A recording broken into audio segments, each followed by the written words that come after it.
Gaïndé 2000, pionnier de la dématérialisation en Afrique, célèbre ses 20 ans, les 20 ans du guichet unique, avec des formalités au niveau du commerce extérieur. Orbus, lancé le 2 juin 2004. Orbus a parcouru un long chemin d'innovation. Nous voyons tout cela dans ce reportage de Lamine Fall et Ousmane Noya. Orbus, c'est la contraction de hors de ordinateur et bus de transport. Célébration des 20 ans de Orbus, guichet unique de dématérialisation de formalités du commerce extérieur. Orbus, c'est ce système de transport des données numériques pour l'efficacité du commerce extérieur sénégalais. Orbus fête ses 20 ans et a été lancé en 2004 dans un contexte marqué par un faible accès à l'Internet. La plateforme numérique a su s'imposer au fil du temps pour simplifier et digitaliser les transactions douanières. Lorsque nous mettions en place le guichet unique en 2004, avant son avènement, il fallait à peu près 8 jours à l'importateur pour aller collecter tous les documents. L'administration des douanes entend inscrire son futur dans le numérique et continue de relever les défis avec un sens du progrès porté par Gaïndé 2000. Aujourd'hui, nous avons une plateforme qui est complètement digitalisée. Nous avons aussi la possibilité de collecter électroniquement tous les documents de dédouanement, de le router dans le système Gaïndé, d'avoir aussi un dédouanement zéro papier, de limiter aussi les déplacements physiques au niveau des unités de dédouanement à leur plus simple expression. Les performances imputables à Orbus au guichet unique électronique qui garantit qualité et sécurité des données. Gaïndé 2000 a su convaincre au fil du temps les acteurs portuaires pour une collaboration digitale profitable à tout l'écosystème.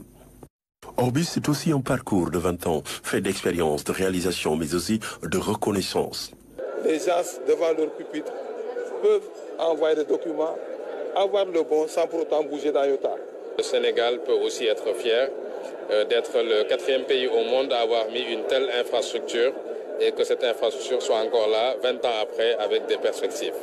En termes de perspectives, Gaïndé 2000 a lancé la plateforme Orbus Infinity afin de dématérialiser complètement la procédure d'enlèvement des conteneurs. Cette célébration va au-delà de la symbolique et un moment d'hommage à des agents dévoués pour leur contribution à la construction, au développement de Orbus.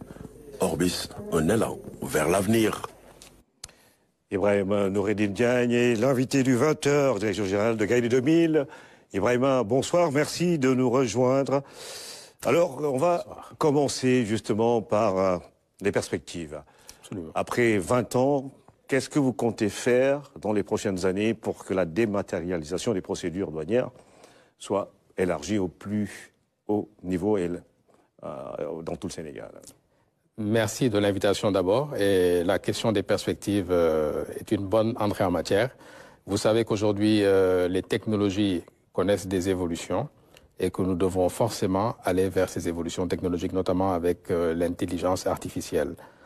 Sur le plan fonctionnel, l'application qui a été développée maintenant depuis plus de 20 ans, parce qu'elle est opérationnelle depuis 20 ans, mais elle a été développée depuis bientôt 25 ans, doit avoir une couverture fonctionnelle encore beaucoup plus large. Vous savez que le port de Dakar est un port en compétition avec les autres ports de la sous-région et que les systèmes d'information sont des éléments qui permettent d'accélérer la rotation et donc de renforcer la capacité des opérations portuaires. Au niveau de l'administration des douanes, ce même mouvement a été entrepris antérieurement d'ailleurs et les perspectives entre le guichet unique et le système informatique douanier sont tout à fait convergentes et à la faveur du renforcement de la compétitivité, de l'efficacité de la place portuaire de Dakar. Il va investir davantage dans les moyens dont vous disposez. Est-ce que c'est à la hauteur des ambitions du Sénégal en la matière? Oui, j'allais même dire qu'aujourd'hui la technologie est en avance sur les usages. Nous avons encore des modes de fonctionnement qui sont assez conservateurs, alors que nous avons des possibilités technologiques qui vont au-delà de cela. Un simple exemple, aujourd'hui, faire fonctionner un port 24 heures sur 24, sur le plan informatique, c'est déjà en place. Mais sur le plan organisationnel, ça demande beaucoup d'autres ajustements. Donc c'est dire que le défi aujourd'hui n'est pas dans les systèmes, il est dans la manière d'adapter les organisations pour justement avoir cette efficacité grâce aux outils qui sont mis en place. Alors, 20 ans, c'est 2 décennies. Quels sont réellement les impacts de votre activité sur l'économie sénégalaise globalement? Alors, déjà, il y a une manière de mesurer l'impact sur l'économie en se disant que chaque jour a un coût. C'est le coût de l'argent, en fait, en prenant le taux d'intérêt des banques, et de se dire combien de jours on a pu faire économiser aux acteurs économiques sénégalais. Avant l'avènement du guichet unique, il fallait 8 à 10 jours avec des déplacements d'une administration à l'autre pour accomplir des formalités qui aujourd'hui se font en une demi-journée. Je ne parle pas d'une formalité, je parle des formalités. Donc l'ensemble des formalités nécessaires au prédédouanement se font en une demi-journée. Et parfois, il y a des exemples qui sont encore plus parlants. Si je me focalise sur les formalités de la réglementation de change, avant, dans une banque, il fallait au minimum 2 jours pour les accomplir. Et aujourd'hui, les banques arrivent à le faire en moins d'1 minute sur la plateforme. Donc, c'est dire que quand on rentre dans certains domaines, on voit que le gain est tout à fait appréciable. Et c'est vraiment ça notre feuille de route pour aller toujours dans le sens d'une performance accrue. Alors, comment consolider les acquis après 20 ans d'existence? L'avantage, c'est que nous avons des générations qui sont nativement digitales. Donc aujourd'hui, si c'est ces générations qui demain doivent s'approprier ces outils, la question ne sera pas où est-ce que je dois laisser mon papier pour aller vers le digital, parce que le papier n'existe déjà pas au niveau de ces générations. Notre défi est donc de faire des anticipations.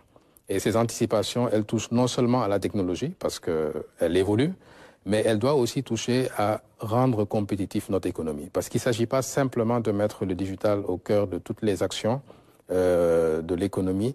Il s'agit de positionner le digital comme un accélérateur de croissance et un outil qui renforce la compétitivité. Nous sommes dans un monde où la compétition, à la fois au niveau portuaire, au niveau industriel, avec le contexte de la zone continentale de libre-échange, nous n'avons pas le droit de ne pas voir devant, parce que les choses se passent devant.